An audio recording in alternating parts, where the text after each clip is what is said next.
May buntag sa tanan. Dito maglangan dirita sa Luke chapter 1. Luke chapter 1 verse 36 to 38. Okay, nawali na yun ako sa young people. And then, morning ni come up ganiha. Padong pa lang mi. Samtang nagpaabot, mahunong ang uwan ba? So dito maglangan, dirita sa verse 36 to 38. Lingkod lang. Okay, verse 36. Doon nga na ito, pagbasa, ready, go. And behold, thy cousin Elizabeth, she hath also conceived a son in her old age, and this is the 6th month with her, who was called barren. 37, for with God nothing shall be impossible. Verse 38, and Mary said, behold, the handmaid of the Lord, be it unto me according to thy word. And the angel departed from her.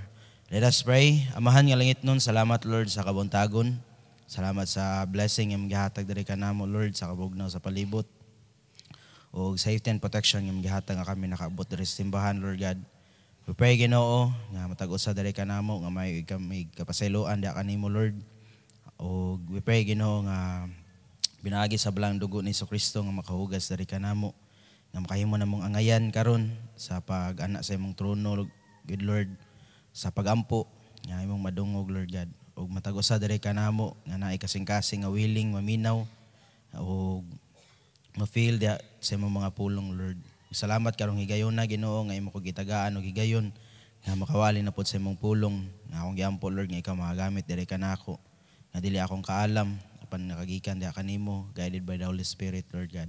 Ug among giampo Lord nga ikaw pud makagiya ni pastor unya sa pagwali sa imong pulong Lord sa mga kaubanan namo nga nagpadulong ikaw makatag safety protection usab Ginoo. Salamat sa grasya ug panalangin nga imong gihatag Lord God sa ngalan ni Jesus nga mabugtong mga luwas. Amen. Okay, giingon da sa verse 38, be it unto me. So mao na ang title karon, be it unto me. Ngano ka nakaingon si Mary kung unsay nahitabo sa iyang gagaw sa iyang relative nga si Elizabeth, be it unto me.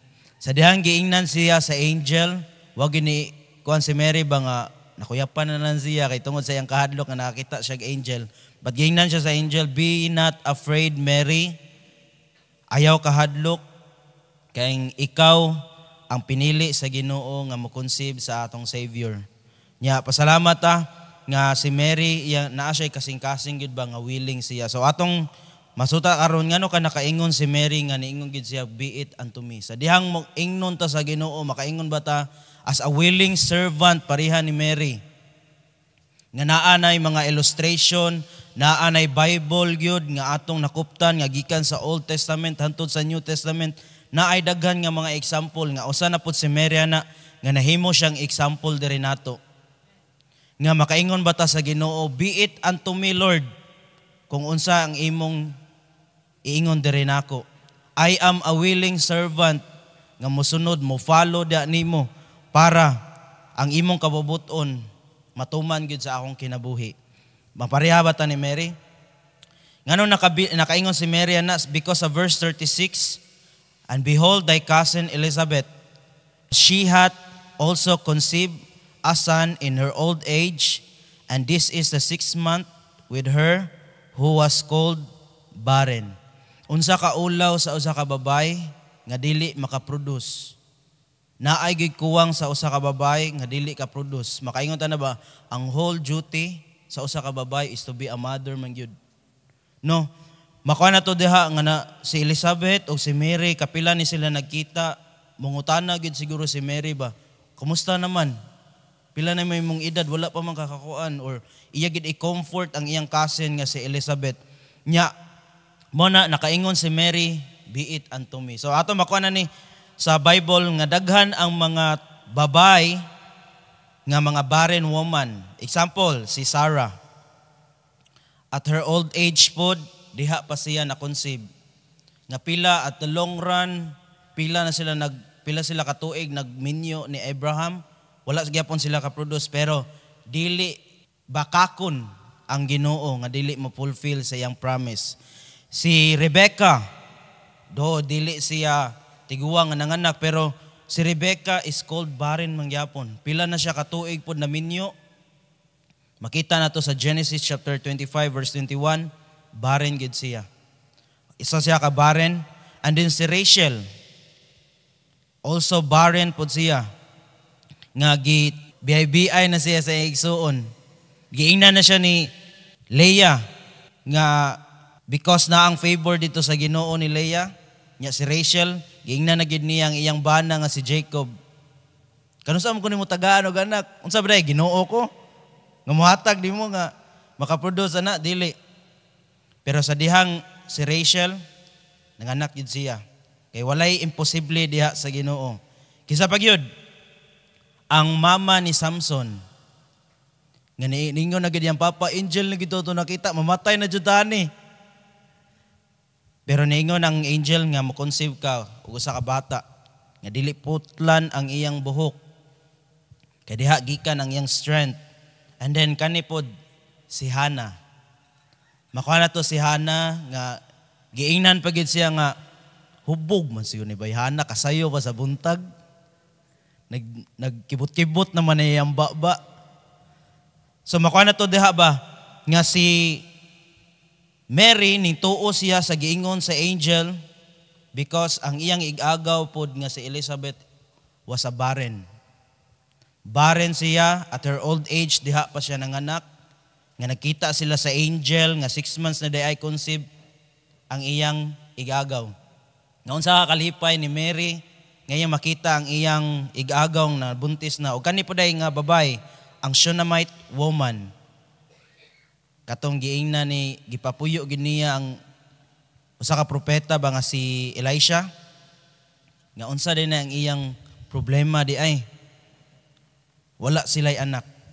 Nya pag nabuntis na, nanganak na, nasakit pa gid ang bata. Kaya ano, nga natry gid ang iyang faith ba. Nga ni sakit ang sa iyang bata, then namatay jud, yun nagibuhi na pud balik sa propeta. Nigag experience ani niya no. Nya ang kaning si Elizabeth at her old age, nya makita na to ang kinabuhi ni Elizabeth gikan sa ilang pagkaminyo, gikan pa sa iyang pagkabatanon. Nga hantod na tiguwang siya. Makita na to giingon diri sa Bible ha, nga si Zacarias o si Elizabeth na I fear diha sa Ginoo. And walketh, diingon diha sa verse 6, and they were both righteous before God, walking in all the commandments and ordinances of the Lord blameless. Makuha na to diha nga nakiglakaw sila sa Ginoo, gikan gid sa ilang pagka minyo gid ni nahanto natiguwang sila. Nga naka-experience gid sila ba nga ila gid gipangalagan ran ang Ginoo pero naay gid kuwang nila sa ilang kinabuhi, wala sila'y anak. Makuha na to diha naay time unta nga makabagulbol si Elizabeth o si Zacarias. Kita daghang kitag anak. Problema lang gamay, bagot-bot din ta. Pero si Elizabeth o si Zacarias, makita na to diha, blameless sila gyud. Throughout sa ilang kinabuhi at their old age, wa gid sila nilikramo sa Ginoo. Wa gid sila nimbuwag sa commandments o ordinances sa Ginoo. Nisubay gid sila nga mao na makita gid ni Mary, makita niya si Elizabeth o si Zacarias, wala nagalisod. Pero naay kuwang nila. Nga ilang gihandom kay sa dihang si Zacarias nagminister na dito, niingon man ng angel nga nadungog sa Ginoo ang imong pag-ampo.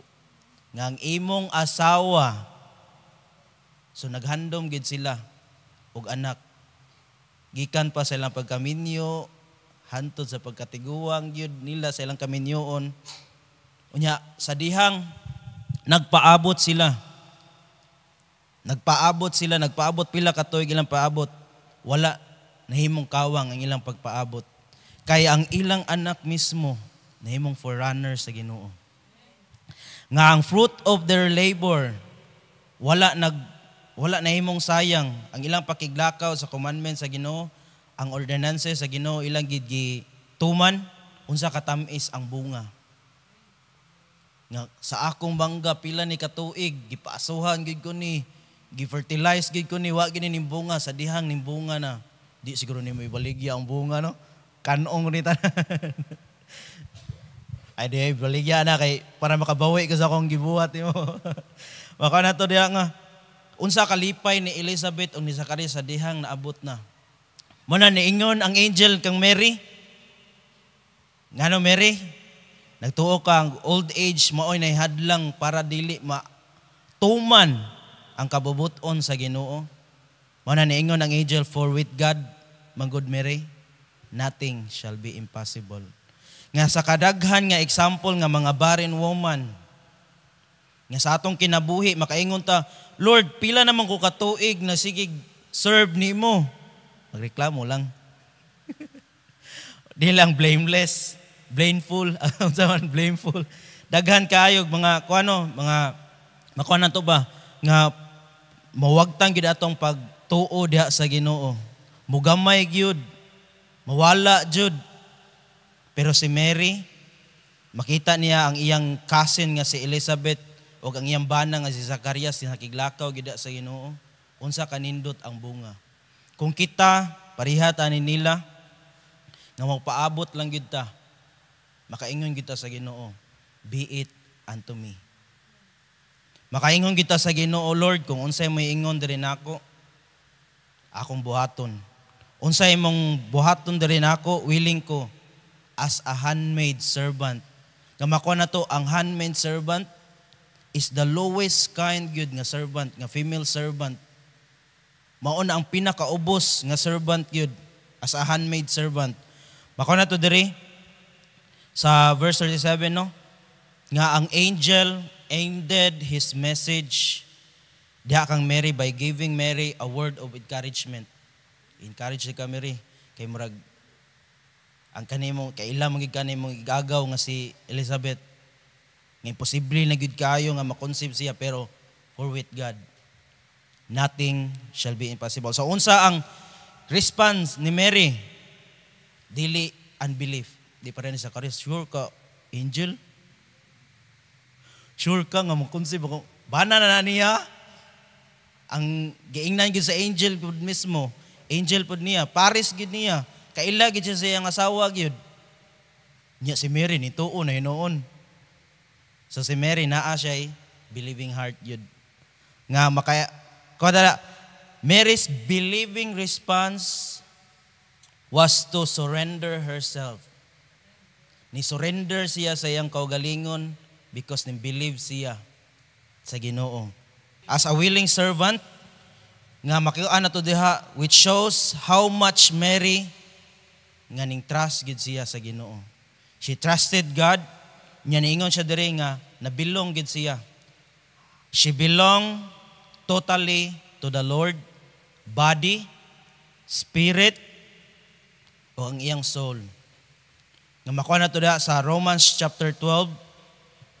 Sa Romans chapter 12, verse number 1, ablihin niyo Bible. Nga mapariho po nung tata ni Mary, nga parehani ba? Nga si Paul na ingon, I beseech you, therefore, brethren, by the mercies of God, that ye present your bodies a living sacrifice, holy. Nakapasar ba si Mary ani? Acceptable unto God, which is your reasonable service. Yan ingon dire sa verse 2, and be not conformed to this world.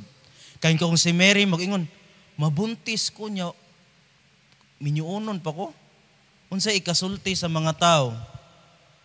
Kuan ko kanang easy girl. Usa ko ka babae nga nabuntis nga walay bana. Unsa ikasulti sa kalibutan diri nako? Kung kita ba makaingon ta, mag-Bible, mag-share sa pulong sa Ginoo niya, akong kinabuhi mao ni. Unsa na lang ikasulti sa akong relatives? Unsa na lang ikasulti sa akong ginikanan nga dili matinuon da sa Ginoo? Unsa na ikasulti sa mga tao sa akong palibot, sa akong mga higala? Nga kailagid sila nako. Pero si Mary wala siya ni panubaling na. Nimbilive siya sa Ginoo, ang iyang response sa Ginoo mao ni. Lord, willing ko mudo, willing ko nga mosunod diha nimo bisan unsay isulti sa kalibutan diri nako. Bahala na sila basta ang akong kaugalingon na experience nako ang Ginoo sa akong kinabuhi nga makaingon gid ko, for with God nothing is impossible. Because ang akong response sa Ginoo is believing nga pangunauna, dili unbeliever nga pangunauna. Be not conformed to this world, but be ye transformed by the renewing of your mind, that ye may prove what is that good and acceptable and perfect will of God. Mao na nahitabo ni Mary, ni believe man siya kay kung wa siya nintuo, amang po do siya. Nabuntis siya nga amang. Kung si Zacarias, naamang man gid si Zacarias, wa kabaw si Mary ato nga mao tong respond ni Zacarias day. Amang po, duha na silang amang. Dili siya ka pray sa Ginoo. Makaw na to diri nga maparehaw ta ni Mary nga i-offer na to atong kaugalingon. Kung unsay isulti sa kalibutan, Lord, wa ko'y paki. Kung unsay isulti nimo mao importante diri nako. Kay na-prove gyud sa mga babae sa una nga mga baren ug nakita nako mismo ang akong igagaw nga gisulti gyud sa angel nga nabuntis siya. Kay diha nimo, Lord, walay imposible. Unsay mga imposible dapat gyud diri sa Bible si Apostle Paul, imposible kaayo maluwas. Imposible kaayo gamiton sa Ginoo. Kay liman ka Christian, mao yang patyon. Nya kita mo ingon daw imposible magid kaayo ang kani mga butanga mahitabo sa akong kinabuhi. Nay, giingon diri sa Bible ay Luke 1:37. Common gid kay na ang angel na gid nag-ingon ana gikan gid sa Ginoo da sa angel. Nga diha sa Ginoo walay gid imposible. I hope mapareho ta ni Mary. Be it unto me. Sa verse 38, behold the handmaid of the Lord, be it unto me according to thy word. And the angel departed from her. Kung unsay isulti sa Ginoo diri nato, unsay giingon sa iyang pulong, pero unsaon na to? Makaingon ta nga unsay isulti sa pulong sa Ginoo kun di ta mabasa sa iyang pulong. Unsaon na to pagtuman, pag-follow da sa Ginoo, kung bisan na lang pag-ani sa simbahan di ta ka ari. Unsaon pag-follow na to sa Ginoo kung di na to siya i-allow sa atong kinabuhi nga maistorya diri nato. So naatay pastor nga mawali sa pulong sa Ginoo, siyang gihatag sa Ginoo diri nato. Naatay mga authority sa atong kinabuhi nga gihatag, gi-allow gina sa Ginoo diri nato sa atong tumanon. According, ingon dira, according sa pulong sa Ginoo. Dili diri nato makaingon ta, tungod nako napaduol ka sa Ginoo, dili oy. According gyapon na sa pulong sa Ginoo. I hope na mo nakatunan karon. Let's pray. Heavenly Father, salamat Lord sa kabuntagon. Salamat sa kinabuhi ni Mary, Lord, ni Elizabeth, o sa mga woman Ginoo nga trust da kanimo nga wala nagsalig silang kaugalingon. Now we pray po Lord nga kanang verse nga Luke 1:37 nga putang gyud sa among tag-usa nga kasing-kasing. Tabangi kami Lord nga kung unsay mong isulti diri kanamo nga dali ra kay mi ka-respond Ginoo nga naay kami believing gyud nga spirit Lord nga unsay mong isulti diri kanamo nga motuo gyud kami. Samtang kami naa ang kalibutana Ginoo nga mahimo gyud kaming panalangin labi na sa among matag-usa nga pamilya, sa among simbahan Lord nga gi-allow diri kanamo sa among mga ikaigsuonan. Tabangi kami kay wala gyud kami mahimo Lord kung wala ikaw sa among kinabuhi. Amo itugyan da kanimong manabilin nga oras Lord God sa ngalan ni Kristo Jesus nga bugtong mga luwas. Amen.